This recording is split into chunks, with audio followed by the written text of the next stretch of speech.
Very unfortunately, we all go through stress. We can't avoid it. So today I'm going to talk about how stress can rob you of certain nutrition. Now, of course, we all know that junk foods will do it. A lack of eating the right foods will do it. But stress also will deplete you of many different nutrients. I want to discuss that so you can avoid that because once you're deficient in certain nutrients, the deficiency itself can alter your ability to react to stress and recover from stress. First, let's dive into the deficiencies that can be created from stress. And I think you already know that stress can also cause disease too, right? It can cause ulcers, heart attacks, it can cause osteoporosis, it can cause high blood pressure, it can cause anxiety, depression, all sorts of mood problems, and it can also suppress your immune system to the point where you develop infections or maybe a virus that was in remission comes out of remission. Then, when people are under stress, a lot of times they'll take a medication that deals with anxiety or depression. Well, like if you take an SSRI, that alone can create a deficiency of certain nutrients, specifically vitamin B2 and coenzyme Q10. And other mood altering medications can deplete you of vitamin B6. So here you are trying to take something to handle the mood when it creates more of a deficiency, which gives you more of that mood problem. So, this video is more about the person who is under this sustained chronic mental stress. The top two, or actually three nutrients that will be deficient: magnesium, number one, zinc, number two, and number three is B1, thiamine. The effects that magnesium and zinc and B1 can give you are anti anxiety and anti stress. Now, when we're dealing with stress, we're really dealing with the adrenal gland, and the two main stress hormones involved are number one, cortisol. And this is one of my favorite books on cortisol, SIBA Collection of Medical Illustrations, Volume 4, Endocrine System. And it goes through all the effects that happen when you have too much cortisol. And when we're talking about nutrient deficiencies, we're talking mainly about the loss of potassium as well as the retention of sodium. Okay. And that's going to give you hypertension. So the more stress someone has, the more potassium they need. And they don't need to be consuming a lot of salty foods, which is pretty much the opposite of what most people do. They might get home from a stressful day and have salty chips, and all these salty snacks are very low in potassium. In fact, the more stress you go through, and this is very important, the more you need to eat healthy. Okay, you should just probably write that down. The more stress that I go through, the better my diet should be. Unfortunately, most people don't do that. They go for the sweets, they go for alcohol, they go for junk foods.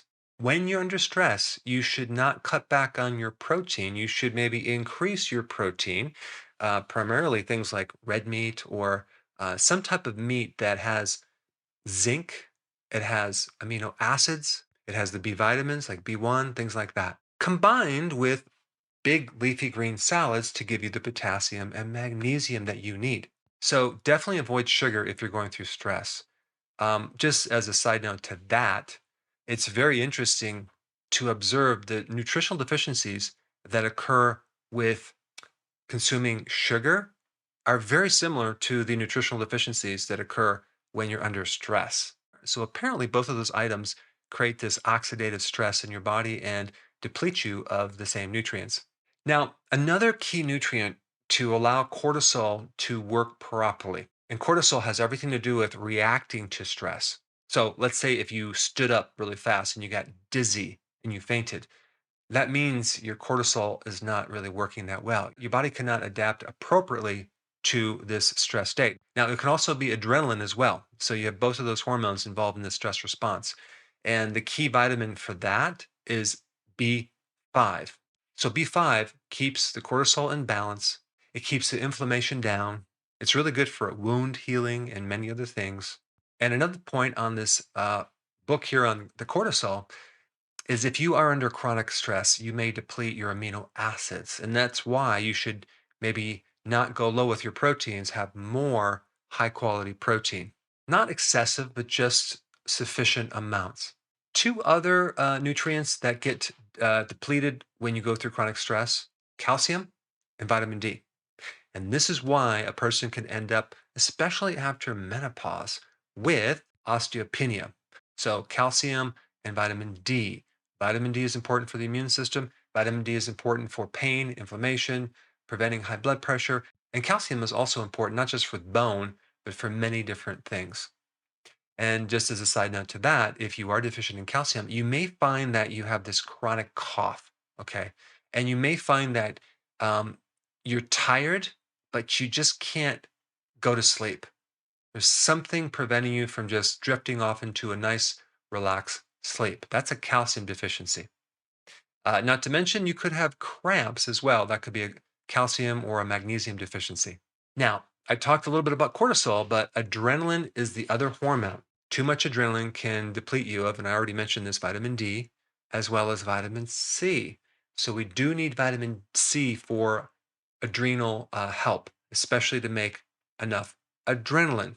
And this is all about being able to react to stress correctly, but not just that, your ability to recover from stress as well. So, the vitamin C is a precursor for certain hormones and neurotransmitters. If you were to measure this whole stress and recovery situation, you're basically measuring the autonomic nervous system that splits up into two parts, the sympathetic, which is the flight or fight, and then over here you have the parasympathetic, which is rest and digest. And there is a great tool that uses HRV, heart rate variability. Now, I may, at the time of you watching this video, have information on where you can get your own device to do your own research on your own body. But if I don't, I will very soon. And you can get this device, and I use it in practice, that can help you find out where you are at in this stress response. Because over time, maybe you had a really good response, and then it's gotten kind of weaker and weaker and weaker to the point where it's not very good. You can actually visualize that. You can also look at and visualize the power of reacting to stress, your power of doing that, as well as your recovery reserves. Okay. That is important information to know what you should be doing exercise wise and what you should be doing nutrient wise as well. As you go through that, it's important to be able to know physically what's going on with your body and have a feedback tool so you can see if what you're doing is working or not. So, there's a couple things I would highly recommend that you do. The more stress you go through, the better you eat. The more stress you go through, the better you work on your sleep. The more stress you go through, the more exercise that you do to release this stress. And like I said before, you can't escape stress. A little bit of stress is good, but this chronic stress is terrible. And most of the stress right now is being put out in the environment.